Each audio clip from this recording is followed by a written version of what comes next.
اللہ کے حکم سے عمران خان انشاءاللہ تعالی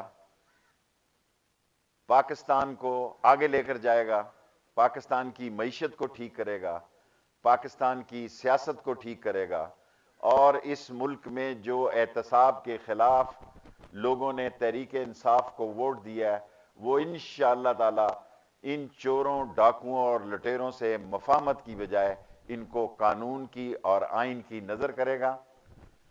پی ڈی ایم کی تحریک دم توڑ رہی ہے۔ میں نے پہلے کہا تھا کہ یہ نہ استعفیٰ دیں گے، یہ الیکشن میں حصہ لیں گے۔ آج کل انہوں نے اعلان کیا کہ یہ الیکشن میں حصہ لیں گے، یہ سینٹ کے الیکشن میں حصہ لیں گے اور یہ ضمنی الیکشن میں حصہ لیں گے، اور یہ استعفے نہیں دیں گے۔ میں سمجھتا ہوں کہ آج نون لیگ کو اس مقام پر پہنچانے میں مریم صاحبہ کا بہت بڑا دخل ہے۔ اگر وہ سیاسی دور اندیشی سے کام لیتی تو شاید یہ حالات نہ ہوتے۔ باقی پیپلز پارٹی کا پنجاب میں کوئی اتنا عمل دخل نہیں ہے، اور پاکستان میں، دنیا میں آج جو ڈنکا، جو جد و جہد عمران خان کر رہا ہے، یہ پاکستان کی تاریخ ثابت کرے گی کہ دنیا میں بھی وہ نام پیدا کرے گا اور پاکستان کو آگے لے کر جائے گا انشاءاللہ تعالی۔ جو سب سے اہم بات میں آپ کے سامنے آج کہنا چاہتا ہوں، بہت تدبر کا ثبوت دیا ہے، بہت دور اندیشی کا ثبوت دیا ہے۔ ایم ڈبلیو ایم نے بھی، جو کہ تحریک انصاف کی الحاقی پارٹی ہے، گلگت بلتستان میں کی سپلائی متاثر ہو رہی تھی، اور یہ تمام حالات جو ہیں اس میں ہزارہ قبیلہ نے دور اندیشی کا ثبوت دیا اور اس ملک کو مسئلوں سے، اس ملک کو ہنگامی حالات سے نجات دلائی۔ اور جیسا کل عمران خان صاحب نے کہا،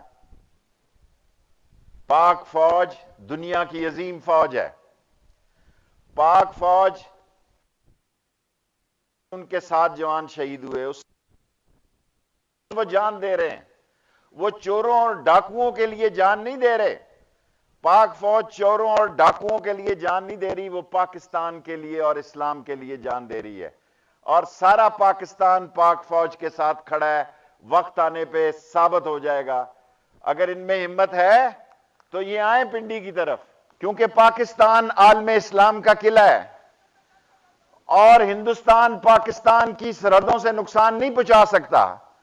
ہندوستان اپنے ایجنٹ کے ذریعے، ہندوستان اپنے سرمایہ کے ذریعے پاکستان کو اندر سے نقصان پہنچانا چاہتا ہے۔ انشاءاللہ تعالی ان کی یہ ساری سازشیں ناکام ہوں گی اور عمران خان کی قیادت میں یہ ملک آگے بڑھے گا، انشاءاللہ تعالی آگے بڑھے گا۔ اور میں پہلے کہہ چکا ہوں، پی ڈی ایم کی تحریک دم توڑ چکی ہے۔ میں نے پہلے کہا تھا کہ یہ الیکشن میں بھی حصہ لیں گے، یہ ریزائن بھی نہیں کریں گے، اور یہ سینٹ کے الیکشن میں بھی حصہ لیں گے۔ اور یہ جو 31 دسمبر کی تاریخیں دیتے تھے، وہ سال کون سا ہوگا یہ کسی کو معلوم نہیں ہے، لیکن میرے مولا نے چاہا۔ میرے بھائیوں، مجھے وزیر داخلہ بنانا عمران خان کا فیصلہ تھا۔ میں چاہتا تھا کہ ریلوے میں زیادہ سے زیادہ بہتری ہو، لیکن وہاں ایک اچھا آدمی آ گیا ہے۔ کوئی آدمی ناگزیر نہیں ہے۔ یہ جتنے قبرستان آباد ہوئے، لوگ کہتے تھے کہ ان کے مرنے کے بعد پتہ نہیں کیا ہو جائے گا، دکان کھلے